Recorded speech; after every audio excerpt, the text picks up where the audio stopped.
Where are you trying to set that up, mate? On here, or is that too? Oh no, that'll be in the way of that one, will it? No, not really.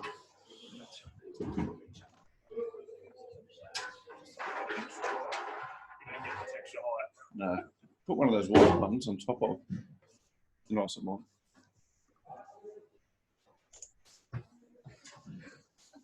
There's a lot going on. There's a lot going on here. I normally do these and it's just me in the room. I'd love to show you the circus at the moment, but they're going to hold up. Hand sanitizer. Is there anything you can't do with hand sanitizer? Yeah, that works. No one breathed near it. All right, so we're on Facebook, we're on Instagram. Yeah. And now we're on Zoom as well, so.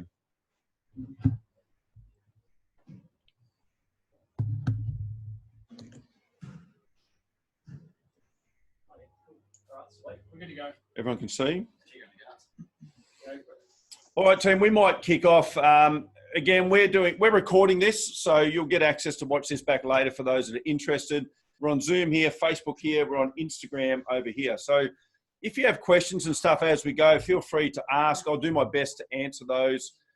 I'm just going to touch on a couple of things for you guys today. There's so much that we can talk about when it comes to personal development, etc., which is my specialty, my background. So for those that I haven't interacted with before, or if you haven't listened to the podcast I did with the boys, very, very quick introduction. Glenn Azar, 48 years old, or 48 in 2 weeks. I'm like a kid, I'm turning 48. 17 years in the Australian military, starting in infantry, specialised in aviation medicine. So my background is helicopter evacuation. I'm a registered nurse by trade. Currently studying psychology, just more out of interest than to be a psychologist, but it's just something that interests me. I work very, very heavily in the personal development space, or human performance, we like to call it. So we run an adventure business, which is our hashtag not dead yet. We do what we do because we're not dead yet.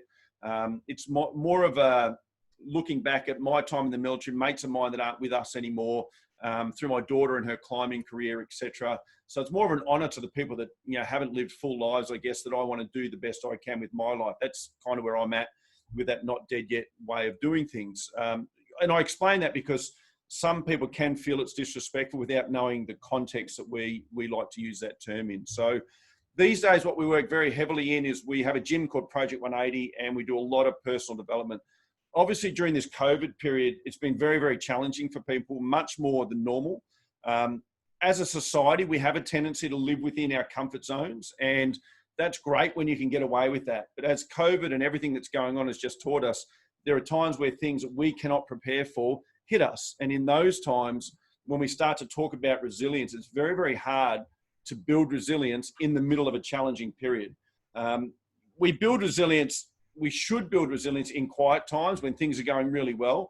And we do that by constantly getting outside our comfort zone and challenging ourselves. Sadly, as a society, we've gotten into this habit of just staying in our comfort zones, not challenging ourselves, thinking we can avoid discomfort and challenges. And the truth is, as we've just learned, sometimes you can't. Sometimes life is going to punch you in the guts. You're going to run out of a bit of wind. And if you haven't built the resilience to deal with that, that's when things get a little bit tricky for you. So I guess I tell you that because there's not really much sense in trying to worry about how can I be more resilient right now, particularly in these early stages, in that first sort of 6 weeks of COVID hitting us, of businesses shutting down. For me personally, our businesses closed down and we dropped 90% of our income overnight. So I get the challenge that people are going through. So we had to survive that. We go into survival mode before we worry about, being tougher and stronger and more resilient at the other end. You will come out more resilient out of this. That's just a given. We know that because, your history for coming through tough times so far is 100%, which is a pretty good strike rate no matter what you're looking at. So we know we'll come through this. The challenges for us are to survive through this early stages.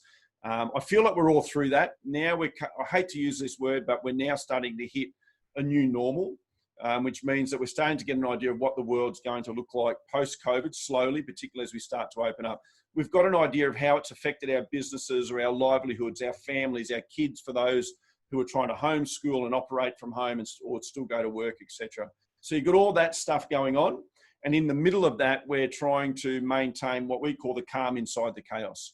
Certainly through my military career, we look to the people who are the most calm inside chaos, because they're the people that are taking things on board, having a look at what's going on and trying to make informed decisions based off what's presented to them, as opposed to people that are freaking out, starting to make real emergency decisions.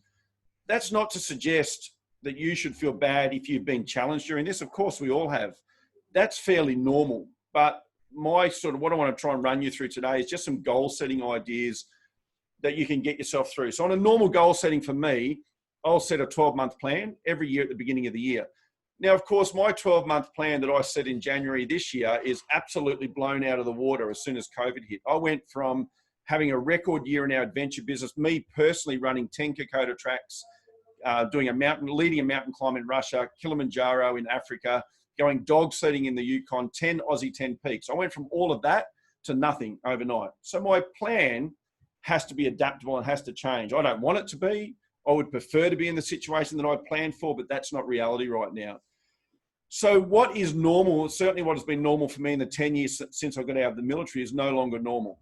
And so that whatever plan any of you had at the beginning of the year, gone, doesn't exist now. So the challenge we're going to have is, how do we replan the rest of our year so that we don't just throw it all out? So that's the thing. So I'm going to take you through a couple of concepts and ideas that I have.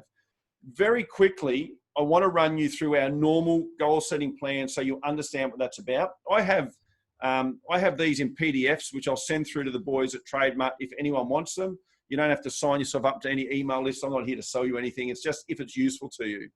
My normal 12-month plan when it comes to goal setting is I look at what's 3 to 5 things I would like to achieve in the next 12 months for it to be the best 12 months I've ever had. I like to put into that personal things and professional things. If you are just talking about your career or your business or finances, but you're not looking after yourself personally or your family and the people close to you and time with them, I think you're going to find yourself out of balance. Plenty of people do it, but my advice would be to try and pick something from each of those areas. And they don't all have to be mind-numbingly large. So I'll do a 12-month plan of 3 to 5 things I would like to achieve for me to be able to say, this has been the best year I've ever had. From there, I'll then break that down. And this is where most people make mistakes. They'll set New Year's resolutions or they'll set goals at the beginning of the year, but that's it. And then we get to the end of the year and we go, that didn't happen. I didn't get this. There's all these things that didn't work out for us. And we don't know why we got off track. So what I like to do is have a little roadmap in place. It ties in really well with business, obviously, because I do everything on a quarter. So say 90 days or every quarter, I do a reassessment. So I set my 12-month plan. And then I say, in the first quarter, what's 2 or 3 things that I could do that would move me towards my overall 12-month plan? So then so I've broken down my goals a little bit. It essentially becomes a roadmap. Every 3 months, I then have the ability to reset. Did I achieve those things? Am I on track to achieve what I wanted to? If not, why not? And it could be that you've just had some challenges we didn't see coming and we need to make a reassessment. It could be actions you've taken that didn't work. That's okay. And then I'll do that every quarter. So I'll reassess myself. If I'm off track, I get to bring myself back on track. I then take that one step further and I break that down into 30-day goals. So then every 30 days, what do I need to do over the next 30 days to move me towards my quarterly goals? And then I'll go one step further again. I'd like to do a weekly check-in. So my weekly check-in is, what are 2 or 3 things that I must achieve this week? Not a to-do list, a must-do list. What are 2 or 3 things that I must do in this week in order to stay on track? And then I just check in at the end of the week. I like to use an accountability buddy to do this, preferably someone that's not going to let me off the hook if I don't get stuff done. So if someone says, oh yeah, that's okay, but you were really busy and I understand that. No, I don't want someone to make excuses for me. I don't like to make excuses for myself. I prefer someone to just say, why didn't you get it done? And when I don't get something done for 2 or 3 weeks in a row, there's normally a reason. There's something there. Maybe it's not the right goal for me, etc. So that is a very brief way that I do my 12-monthly plan. Let's throw all that out the window because COVID came in. It totally changed everything. It upended our businesses, certainly for me.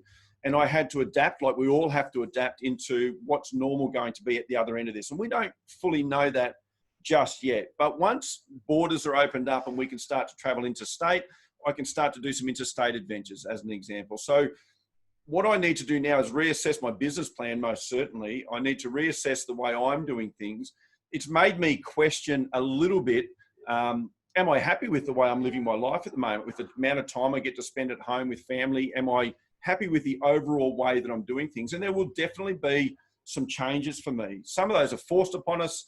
I know people have redundancies, people have been on JobKeeper. There's all those things going on. And that's certainly been the case for my team here, all on JobKeeper. So we have to adjust the way we're doing things.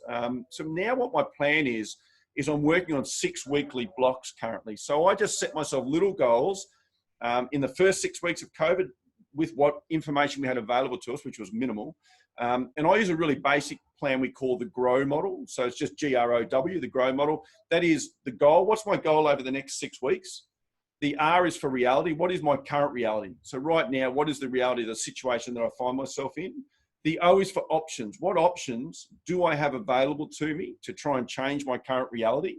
And then the W is for what am I willing to do? There's a really big difference between what you can do, what you should do, and what you will do.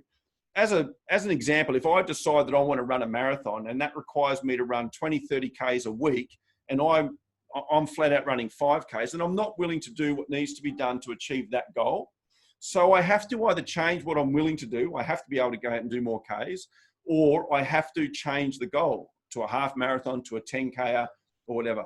Probably a bad example in my case because I wouldn't run a marathon, but it just puts the numbers into context for you. So a really simple plan right now for you, any of you guys, because we still don't know exactly where we sit with everything, is what can I focus on over the next 6 weeks? What's a skill I could possibly learn that's going to help me out? What's something that I could change or do differently? What's a mini goal that I could work on, whether it's, getting some things in order around the house? What I'm also focusing on then long-term for me is, where have I been challenged during this COVID period? Where have I not felt comfortable? Where have I felt kind of out of my depth and I wish things were a little bit different? So then how do I get a skill set to make sure I don't feel like this again in the event that something like this happens again? Now, we don't know. As I say, I'm nearly 48. This is a once in my lifetime thing, but we don't know if this sort of thing happens again in 5 years or 10 years or 1 year. I want to make sure that I'm more resilient the next time something like this potentially happens, because all of my livelihoods potentially were closed down overnight. Now, they will bounce back. I've got no doubt about that. We've spent years in this industry. We're industry leaders, but the entire industry has been shut down. So I can sit around and be really upset about that. I can complain about that. I can whinge about everyone from ScoMo to Anna here in Queensland to what Donald Trump's doing to China. None of that matters. The complaining side of thing doesn't serve me. It doesn't make me feel any better. If anything, it probably makes me feel worse. And it's not solving any problems, because if you go into a pity party, you'll easily collect other people that want to sit and be in that pity party with you. But none of you are solving problems. If anything, you're making yourself feel worse. And I just don't understand why we would want to do that. So the strategies that I like to use to avoid that are a couple of things. I call these the 6 success strategies. And that might sound a bit wanky, but it just is what it is. And these are 6 things I use. And again, I'm happy to send these out to people. Number 1 for me is accountability. Always, we are accountable for everything that happens to us. And not the thing happening to us, but how we respond to the thing happening to us. That's what we have responsibility over. For me, responsibility is your ability to respond for a positive outcome. So right now, we're all responding, whether we like it or not. We're responding to everything that's happening to us. And we're either responding for a positive outcome or a negative outcome. We're either responding in a way that helps us deal with this situation, or we're responding in a way that's making it worse, that's highlighting all the problems that we're going through, that's highlighting how bad we feel. And so that's what we have control over. So whenever I talk to people about having accountability and being responsible, people will often say things to me like, so you're saying anything that happens to me is my fault. And that's 100% not what I'm saying. Because it's not about fault and blame. It's about this thing's happened. None of us have control over this thing. But what I do have control over, what I do have responsibility over is me. So I need to find some way that I can be the calm inside the chaos. That's what I have control over. Now, just because I say that, and just because it sounds like it's a good thing to do, it doesn't mean it's easy. And I'm not going to sit here for 1 minute and say to you that this is easy, because it's not. But it is effective if you can get yourself to do it. So that's number 1, is accountability. Number 2 for me is to be persistent and consistent. Just keep showing up.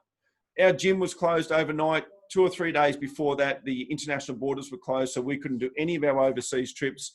We had 3 Kokodas planned during the Anzac period, and they were literally shut down weeks before we were due to fly out. Absolutely nothing we can do about that. Within weeks of that, my team are on JobKeeper. There's no income coming into that side of the business. But, you know, every single day they turned up and I turned up with them because it was my job to lead them. Every single day, not only did we turn up, we're running Zoom feeds for our members. We're trying to keep our members as engaged as possible because health and fitness is a really strong tool to help deal with mental health. It's not okay for us to not show up for our people. So just being persistent and consistent, even on the days you don't feel like it, just turning up consistently, you will get a better result than people that shrink away from what's happening to them and just go into a ball. Now, you can sit at home, you can be really upset about life, you can kind of hate what's happening in the world, because we all kind of hate what's happening in the world at the moment. But if you just sit at home and focus on the problems, you're going to plummet yourself into depression before you know what happens. And it's very hard to get yourself out of that sort of spiral. You're not going to do it by sitting at home. So my idea was to just keep showing up, just keep taking some sort of action. Was it always easy? No. Is it easy now? No. We opened our gym last week. It's certainly good to have people coming back in, but there's not the amount of people coming in that were beforehand. Why? Because people are nervous. People are worried about COVID. Is it over yet? Is it not? People don't want to get unwell. They've got kids. They've got, you know, elderly family members, whatever. There's all of that stuff going on. But no matter what, we have to turn up. We have to be persistent and consistent in the actions that we're taking. The second one is about, the third one to me for success principles is around finding something that you're passionate about. Now, in this day and age, passion is a real catch cry. Everyone talks about chasing your passion, finding your passion.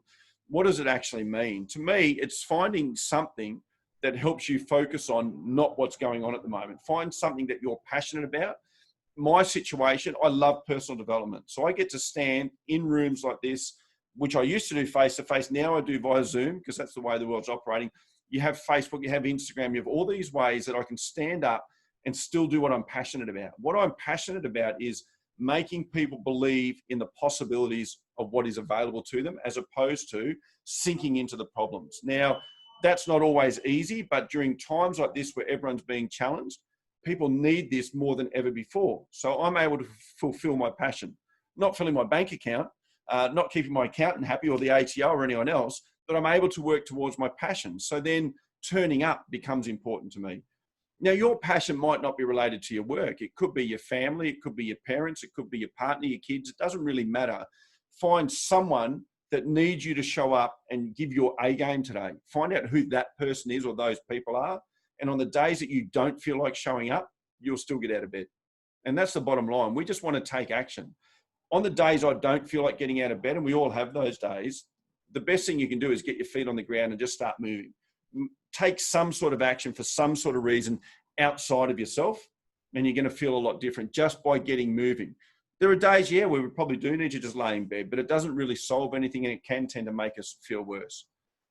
For me, number 4 is finding a mentor, finding people that have done what you're trying to do before, or find people that you look up to and respect, find communities that you can be a part of. You don't have to make every mistake yourself. As a young man, I made those mistakes all the time. I thought I didn't want to listen to anyone else. I have to do all of this myself. I'm not going to take advice from people who've been here because I'm going to be better than them. Well, isn't an easier way to be better than people is to learn from their mistakes and then try and advance on that? That's kind of where I've got myself to now. Leading me into number 5, which is find or build a support group. Thinking about, in this case, with the TradeMutt boys, you've got the Mutt Hut on Facebook. That's a support group.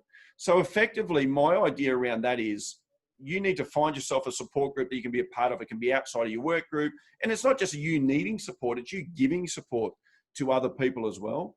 But if you can't find a support group, sure as hell there's someone else looking for what you're looking for, so build one. An example of this would be my second daughter is 23 years of age. Now, when she was 19, she climbed Mount Everest. When she was 21, she climbed Mount Everest a second time from the north side. When she was 16, she went out and spoke at a school at Logan of school leaders. So she's the same age as these kids. They're 15 to 17-year-olds. So she's chatting to them And they're from a lower socioeconomic area. They're a group that had organised themselves. They had a lot of drug and alcohol problems within their family units. One or both parents in and out of prison, all of this sort of stuff going on. So very different background to where she had come from. When she got up and was talking, one of the things that was asked of her by a kid that's the exact same age, another young girl said, what do you do if you don't have a support group? Like, I can't go home and tell my parents about my goals and dreams. So, you know, who supports me? And Alyssa, that's my daughter, she had this really interesting outlook, and she said, just find one person that believes in you, one person that you can share your dreams with and your inner feelings about something, and be that person for them. That's a support group. Like, this is a 16-year-old talking to another 16-year-old, and that was the solution they came to. So we as adults obviously can have a more advanced brain, surely, and realize the power and the benefit of not just looking for someone to support us, but being a support person for someone else. And that's where your group starts. It could build into 3 or 4 people. What I will say is be very, very careful. If you're sitting around 3 or 4 people who are constantly negative about life, you become the 5th person. So you want to find yourself a group of people that are positive, that are upbeat, that believe in, you know, the world's a better place than what it might seem at times. That's not to be naive. That's to be, we believe in hope. We believe there is something better out there for us. We know that life goes in ebbs and flows, and right now we're just in an ebb, but it's going to come up again soon.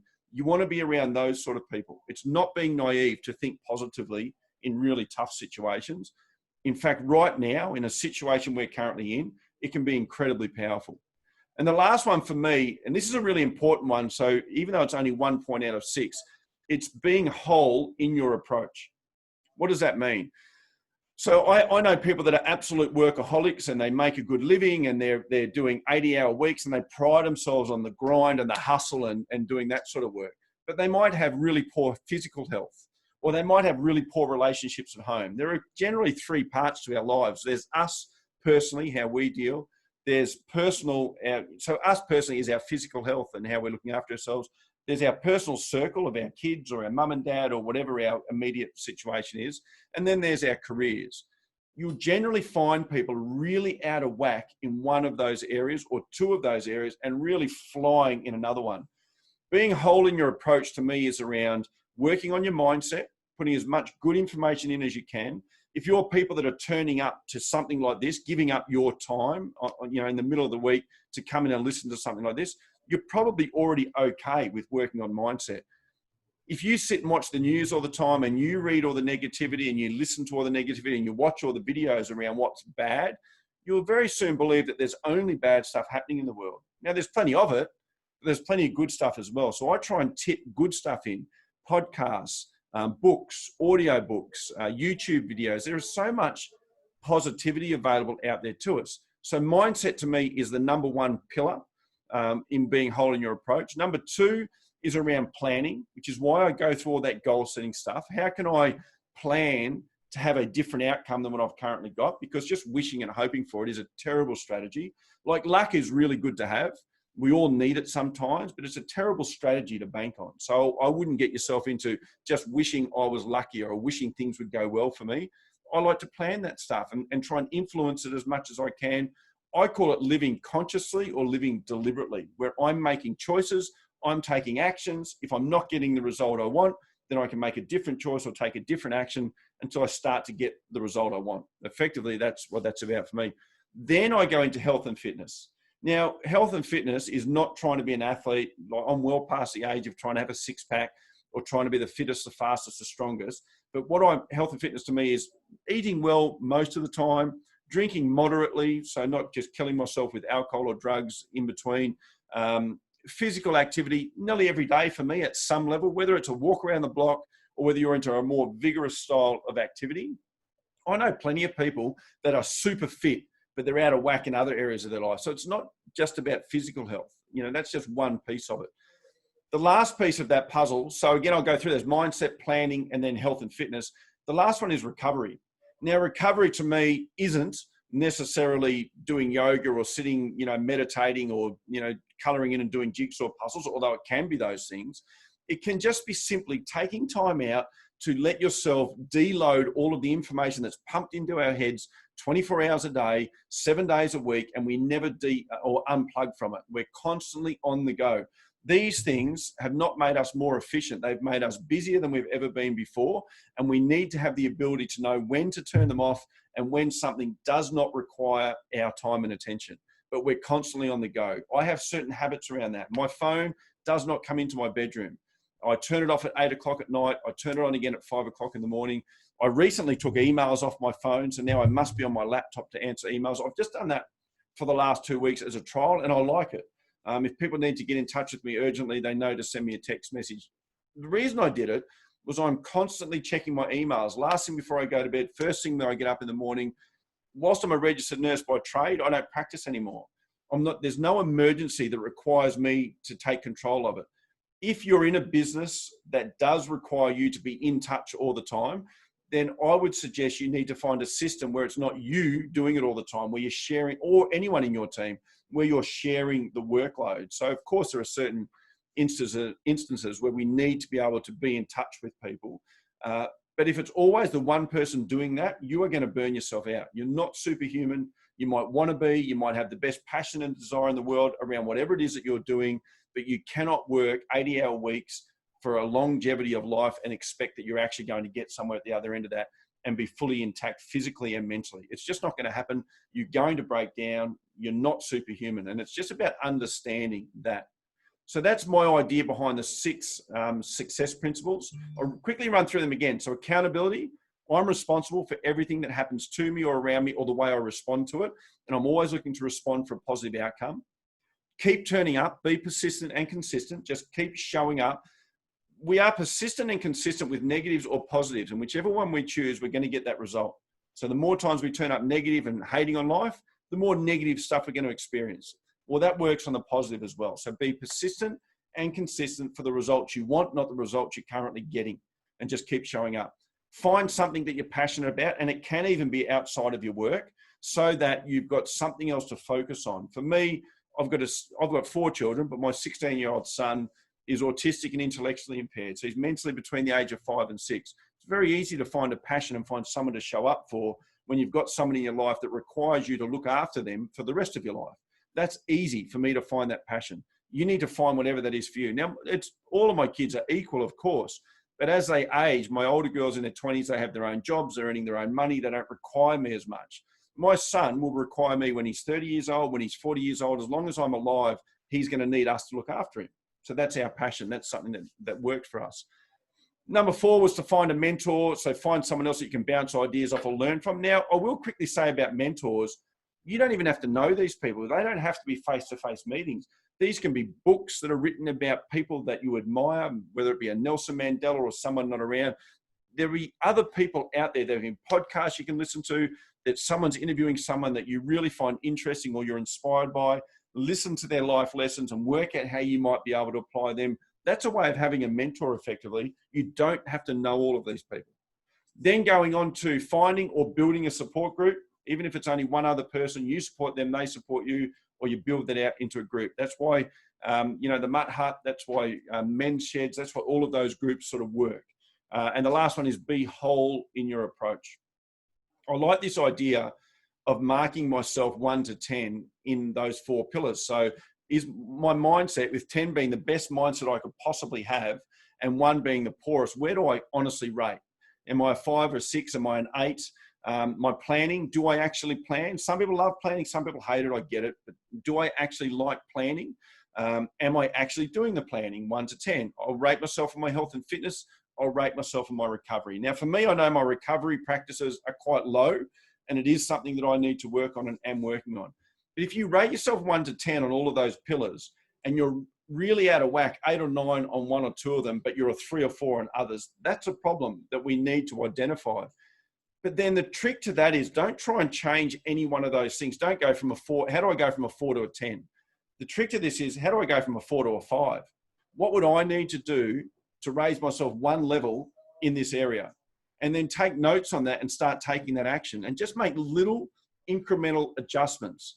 In the military, in medical corps, we have our core motto is Pilatum, little by little, because that's how we solve problems out on the battlefield. Medically, we can't save everyone. We've got to do what we can. So we do little by little. I've kind of used that motto through my whole life. What little changes can I make to make small adjustments? Because if you look at where you're at right now, where you want to be, and if it's a massive gap, you can be absolutely overwhelmed into the point where you just don't take action, or where you feel like you're in an absolute hopeless situation. And you're not. You're not in a hopeless situation. Everyone has the ability to change where they're at, but you've just got to be willing to move the needle just a little bit, and just a little bit more and a little bit more, and accept that you're going to slip back every now and then you can move forward again, and you're going to make those adjustments constantly, but always looking for how I can be improving my life and therefore the lives of the people around me. If you've got people that rely on you, like kids, you know, like in my situation, or partners and all those sort of things, you can't help them if you're constantly locked down in a really poor mindset, mental health, bad situation yourself. You're not going to be useful to the people around you. So even if you take this away from caring about yourself and thinking about, I'm actually caring for other people. And by caring for other people, I've got to look after myself. You can't pour from an empty cup. So if I do that, it's a less selfish belief, and therefore I'm helping other people, which is absolutely what you're doing.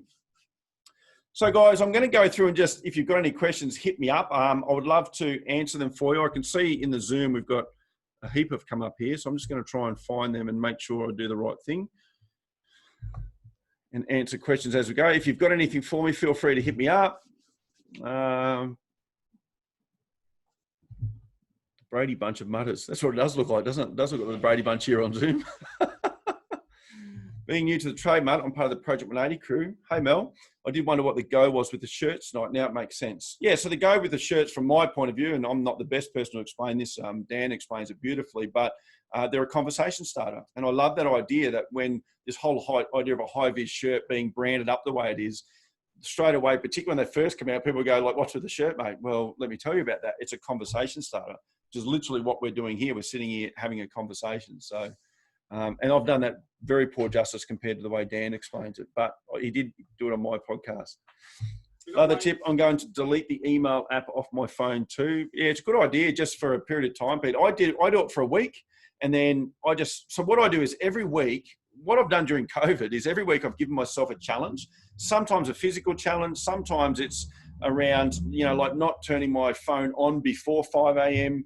I don't sleep a lot. I get out of bed really early. It's an old habit from the army, I think. So I set myself a rule, which will sound ridiculous to some of you, but I set myself a rule for 1 week where I couldn't get out of bed before 4 a.m. because I'm always up at 2:30 in the morning, 3 o'clock in the morning. I'm always on the go. So I made myself stay in bed even if I was awake till 4 a.m. Sounds silly, but it is what it is. I was just trying to make little adjustments. And then if any of those actually worked or felt better, then I stuck with them. So the email one I've been doing for 2 weeks, and I've really started to retrain clients and friends and people that I'm not always going to be on email. If it's emergency, please do text me though, and I'll jump on it. So tech-free bedrooms are a must, I reckon. Yeah, I agree. Could not agree more.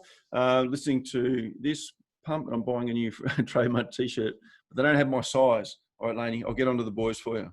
We'll sort you out. There's one question here, Glenn. Yep. From Facebook. Oh, yeah. Someone's just asked, what's the simplest thing I can do every day at the start of the day to sort of gain that momentum I need to work towards my sort of larger goals? Good question. So effectively, we're asking about morning routines, I guess. So for me, I'll give you a couple of simple things. So that question for those that might not have heard it on the Zoom feed is, what's the simplest thing I could do to start every day to work towards my goals?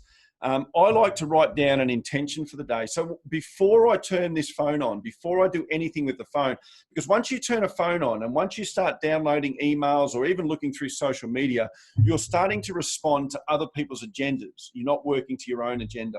So the simplest thing you can do is give yourself 5 to 10 minutes. It doesn't take long to just be a little bit present. So I do a few things. You know, I have a certain drink I like to have in the morning, whether it's a green tea, some people like a juice. Some people are into cold showers, some people are not. That's something you could certainly look into.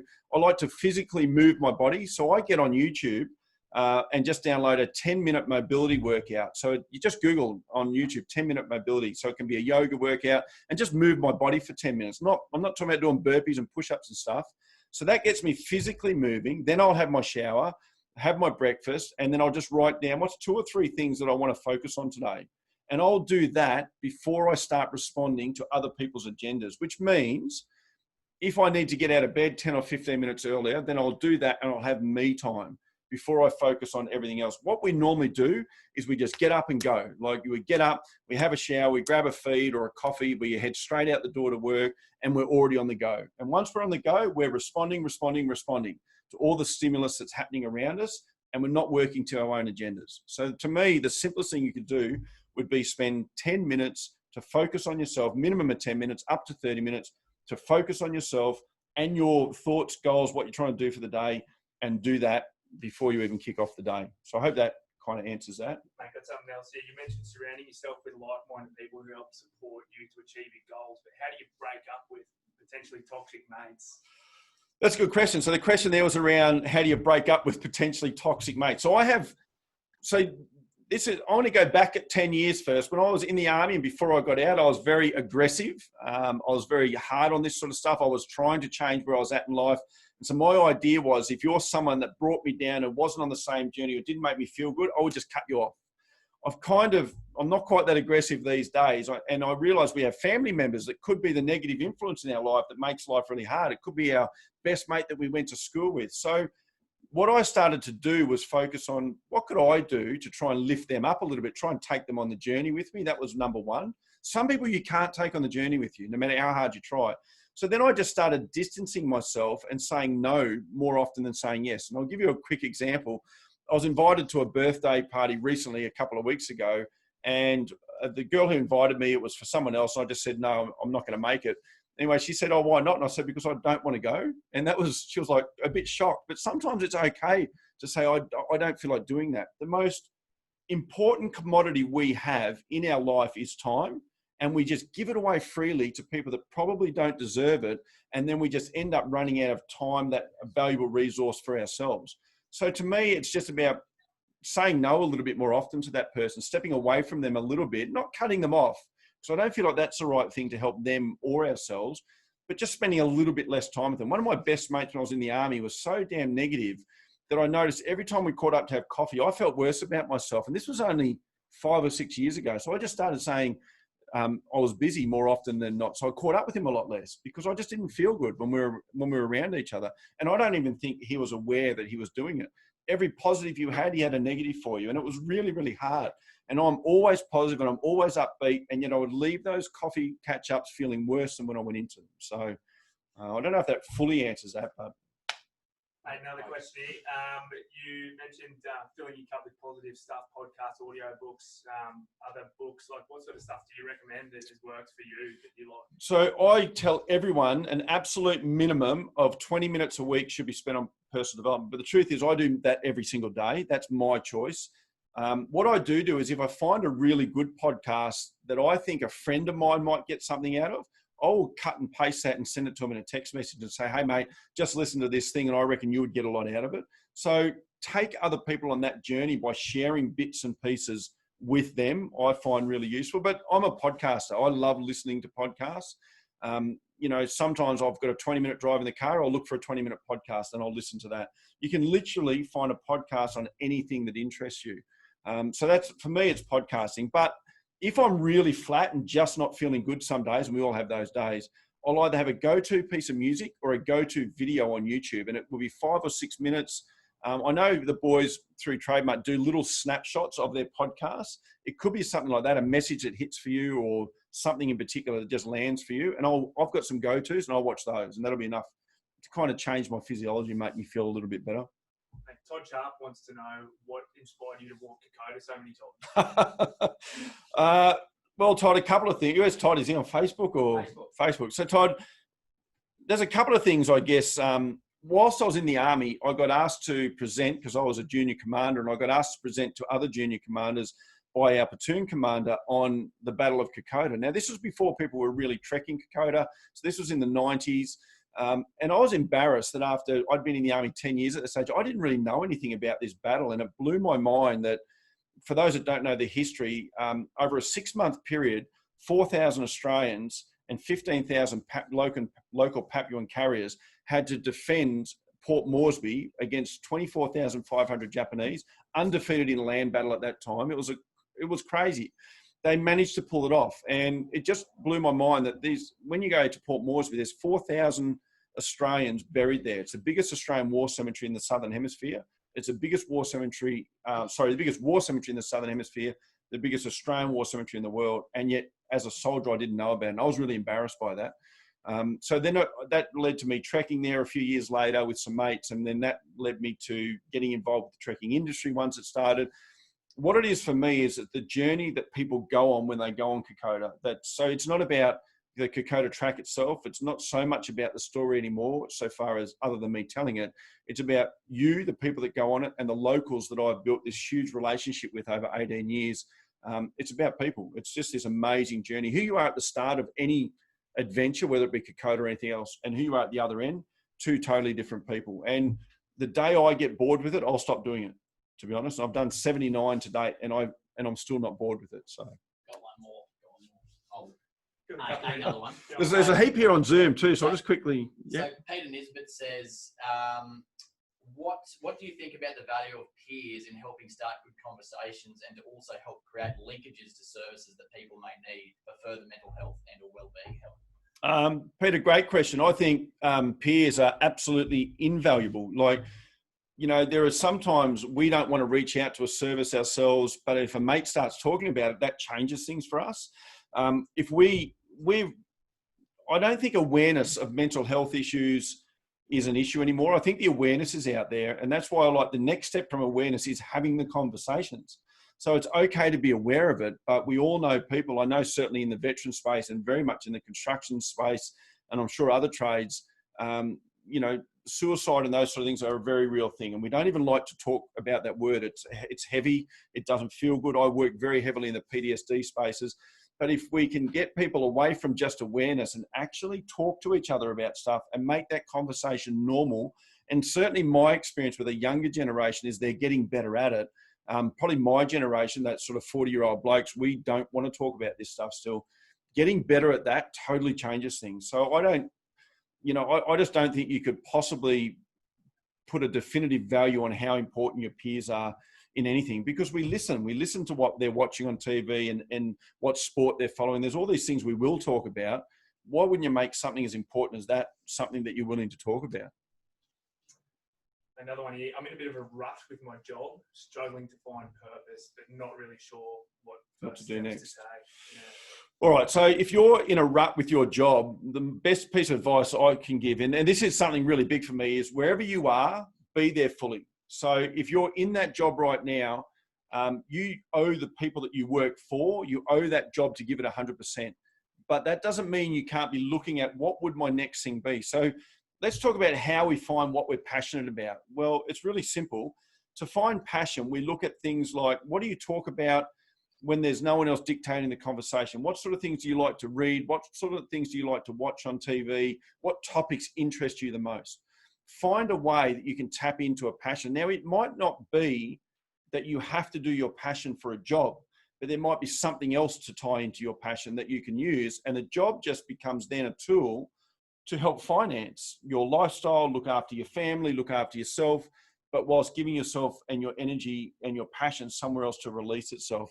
I feel like that's a really important one, is to understand that we don't all have to do what we love for a job. Like, I'm fortunate, I get to do a couple of things I'm really passionate about, but really everything that I do, whether it's adventures, whether it's the gym, and whether it's this sort of stuff, it's all what I call about building better humans. It's all about personal development. It's not about the adventure, and it's not about standing up here and just talking to people. It's about hoping that you take something away. My idea is by the end of this conversation, you should feel better. Even if you don't fully know why, I just feel better. It's an upbeat conversation. It's a positive conversation. And then I would implore you to do something with that tomorrow. Within 24 hours, take a positive action. So if you're not happy with your job, what a lot of people do is they start turning up less fully because I don't really want to be here. I don't think that's right either. I think be where you are fully, then work out what can my next step be. And that's a perfect 6-week goal. So remember, I use that GROW model. What's my goal? My goal is to find another thing. And I don't know what that is yet. Okay, that's my goal. What's my current reality? My current reality is I'm not happy with where I am right now. Well, ask yourself some questions. Why aren't you happy? What's not fulfilling you? Then ask about, what are my options? Well, my options are to do a course, to go and explore other opportunities. And then the W in that GROW model was, what will you do? What action will you actually take? Are you going to still be thinking about this and still being stuck in this rut in 6 weeks' time? Because a lot of people say to me, nothing really changes in 6 weeks, but a little bit can change. You don't have to move the needle massively. You don't have to make an adjustment, jump into a new career, earning the exact same money doing now, doing something you absolutely love in 6 weeks. But maybe you can in a year, in 18 months, in 2 years, and just slowly be moving towards that. That's realistic. Hey, through Instagram here, it might be a bit of a curly one, but how do you work with negative people? That's really interesting. So negative, we've all done it. We've all had to work with negative people. I think you have to understand what you can change and what you can't. My idea is be responsible for the energy that you bring into any room. So if I know I've got to work with someone that's negative and that drags me down, I'll do a lot of work around the energy I bring to it. I'll try and understand their communication style. A perfect example of that would be, there's a book called The 5 Love Languages. And before any of the blokes start going, what's that about? It's really just a communication book. It's about understanding the way someone else likes to be communicated to more than anything else. So I would try and understand the way they communicate. I try and be curious about people. Why are they this way? No one naturally wants to be negative all the time, wants to come to work and half turn up. That's not normal for people. So instead, I'd just become curious. I wonder why they react that way and start to learn about the way they react. Make it your personal challenge to see if you can get them to change and react in a different way. Now, at some point, you have to bail on that and just go, this is what it is, and I have to have the best interaction I can with this person if I can't change it. But at first, I would just try and make some changes with my energy towards people to see if that changes anything for them. I make it a bit of a personal mission rather than just be annoyed with them, to be honest. There's a couple great questions here, mate. Have you got any tips on keeping teams motivated when it seems the loyalty is there but the fire is out? Hamish Clark. Yeah, so Hamish Clark, for those that didn't hear, just asked about keeping your team motivated when the loyalty is there but the fire is out.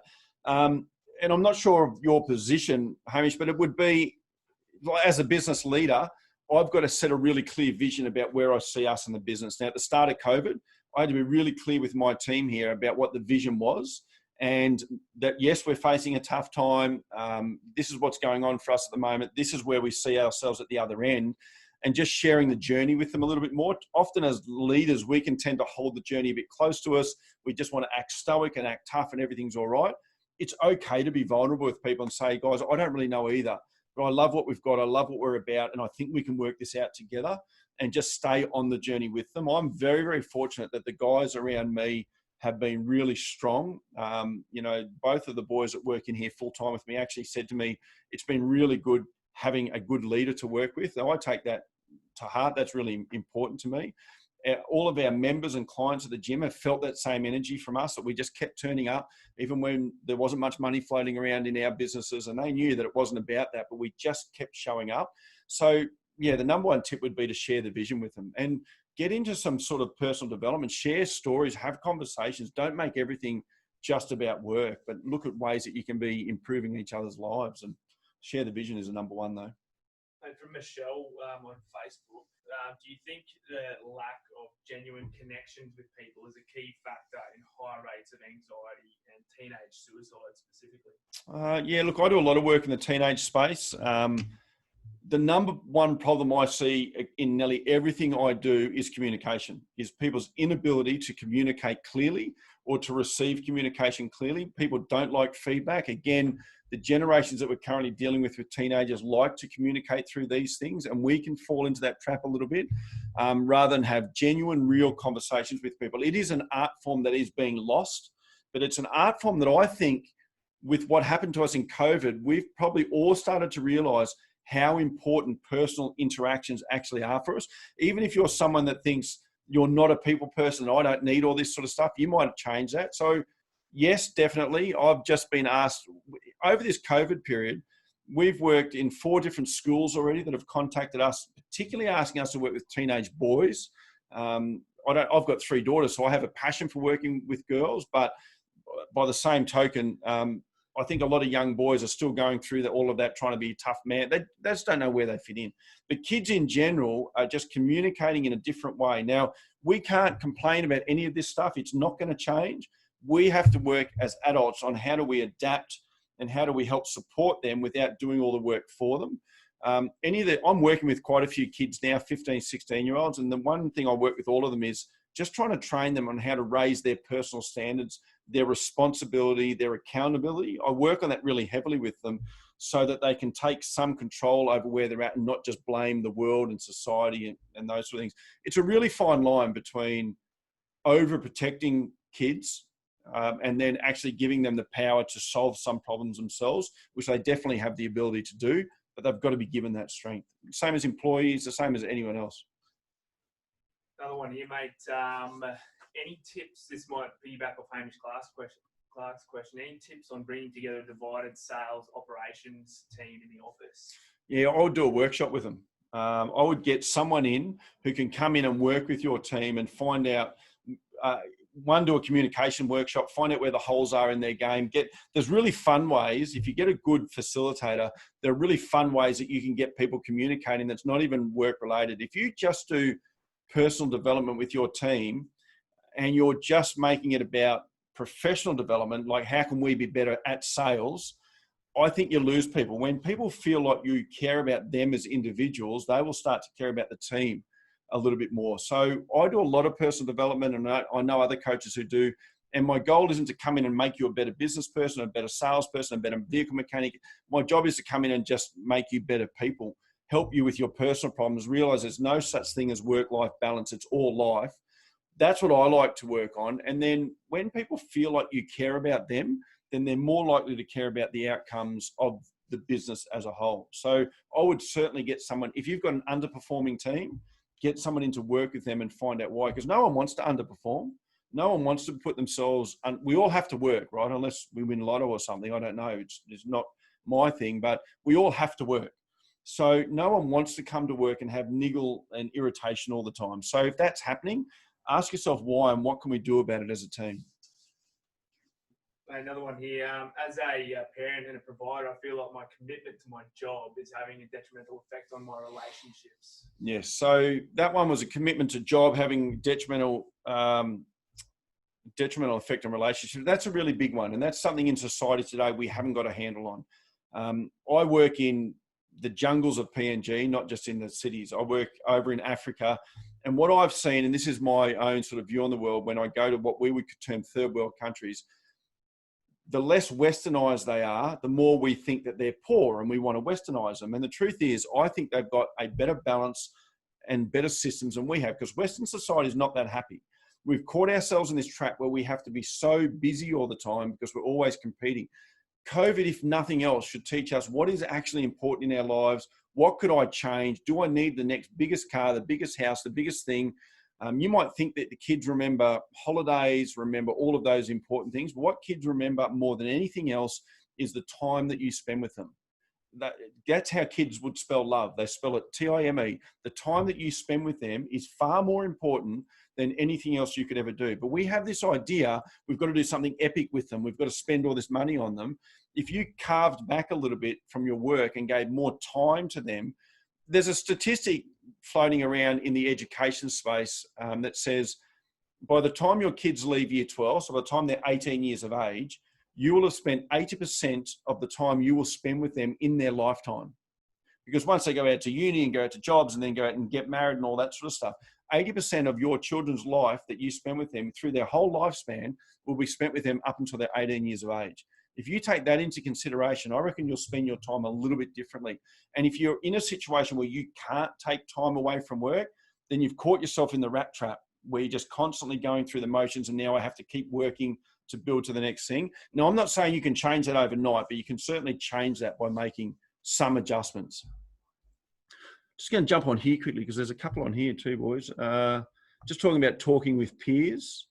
Any tips on keeping, Hamish, I've got that one. I don't think I'd be comfortable talking to peers from an organisation. Yeah, that's really hard. To talk about peers, Laney, so if I'm not comfortable talking with my peers, as in, say, in a work environment, I'm probably in the wrong work environment or I'm probably in the wrong peer group. Like if I can't build trust in my organisation to talk with my peer groups, I would be honestly looking to pull myself out of that peer group and look somewhere else, because that's not a healthy environment for me to be in, where I feel like no matter what, I'm not going to trust my peer group to talk to them. That, again, life is really short. Why would I want to go to work every single day and be around a group of people that I feel that nothing is going to change this? I do not want to be around these people. I do not want to talk to them. Life is way, way too short. None of our jobs are that important. We can go and find other ways to earn money. We can go and find other ways to do things, to be around people. If I've got to spend, 6 to 8 hours of my awake hours with people, I should feel the need and the ability to trust them. That's my belief. Hey, Tom, I love when you said about passion, and when you're truly passionate about your work, it's amazing how tired you never get. Yeah, that's my problem, is I never sleep because I love what I do. And I'll leave this today and I won't sleep for hours because I just feel really pumped up by doing this sort of stuff. Is there an app or a particular goal? I'll just do push-ups. No, I'm joking. Or planning tool you find works best to plug your goal strategy into? I'm really old school. I like putting pen to paper, Christy. So I'm a bit old school. I know there are different ways of doing that. If I write anything, I'll just put it in notes in my phone. But I've just got an old school, I've got PDFs that I print out and I write things down. I keep exercise books everywhere that I go. My daughter's the same. Anyone I know that achieves pretty decent goals, they write things down. It might sound woohoo. I believe in vision boards. I believe in visualizing things. I'm constantly working on stuff like that. I do workshops around that stuff for free for our gym members here, because just coming to the gym, getting fit and healthy, that's one side of it, but there's got to be more to it. So there's more pieces to that puzzle. You got any more for me, boys? I think that's about it. We did all right there, team. We managed to get a fair bit of content in there. I was a bit worried about getting into an hour time frame. We're nearly out of battery on this one here. There's one more that's just come through. Mate. How can we go on a Kokoda trek with you? I reckon we do a TradeMutt Kokoda. I'll be talking to the boys about that, and borders will be opened up again soon. PNG's just announced 0 COVID cases. I'm not fully confident of their testing procedures, but they have just announced that. I reckon we get one going for the TradeMutt team. I think, again, be around like-minded people. So if you're in a situation, let's go back a step to Laney and people talking about not being able to talk with our peers, then you can create a peer group outside of our workspace example. We go and do a TradeMutt Kokoda and you spend 8 days where your phone doesn't work. That's one of the best things that happens over there. Your phone doesn't keep downloading, and you can chat. You train for 8 to 12 weeks to get yourselves ready for it. But on top of that, let's just skip Kokoda even for those that go too much, don't want to go and spend that time away. Like once a month, we run free walks. So we're doing Flinders Peak in a couple of weeks, 28th of June. Anyone's welcome to come. I know Ed's committed to coming to that. We'll go out and just do walks, and there's all different fitness levels, and just you got to remember we're animals, and we live in cities and we're siloed, and we need to get out into nature a little bit more often. The grounding you'll find from doing that is amazing. And I'm not a woohoo sort of guy. I'm just telling you this stuff works. So certainly Kokoda's one top example, but you could go all the way down to just getting out on weekends with some mates or with an organised group if you're nervous to do that on your own. We went and did like a 6-hour one recently, 6 hours for some people did it in 4, out at a place called Mount Greville. So we go and find places that not everyone goes to, but you could just go to Mount Cootha if you're in Brisbane. So Leah, yes, I'm going on the walk. I know you are, Leah. Good work. Anyone keen for Rotorburn in New Zealand as well? I haven't been to New Zealand. That's one place I have not been. Flinders, Hamish, it'd be good to see you there. All right, team, look, a couple of things quickly before we sign off. I just want to say thank you to you guys for taking the time out. I'm very, very conscious that when people give their time to sit in on anything like this, that's a huge investment from your behalf. So thank you for taking the time to just show up.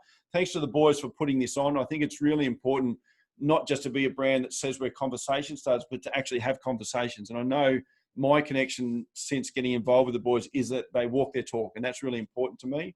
I can't handle being around people that say one thing and do another. So thanks to TradeMutt for putting this on. Thanks to you guys for taking an hour out of your lives and out of your night. I hope you go away feeling a little bit inspired. My one tip will be take one action in the next 24 hours, whether it be 10 minutes after this, you write down a couple of things that you took out of it, whether it be first thing tomorrow morning, you get up 10 minutes earlier and you write down what you plan to do for the day, but do something in the next 24 hours. Otherwise, you're just going to fall back into the trap of everyday life, and away you go. So we're back into it. Awesome. Excellent. You want to jump on the camera, mate? Mate, Glenn. G'day, everyone. Sorry for interrupting. Just wanted to thank you all so much for, joining us tonight. We did have a balls up with the Zoom link. So to get 46 of you guys that stayed on for the whole thing's, remarkable. We've had about 40 or 50 through the other Facebook channels. So it's been really good. Just want to thank you, Glenn, again for coming on. This is something we want to do a lot more of, guys. So if this is something you got a lot of value out of, we'd love to hear from you. And yeah, if there's someone else that you'd like to hear from in the future, make sure you hit us up. Thanks again, and we'll be in touch very soon. Keep starting those conversations. Champions. Thanks guys. Thanks, legend.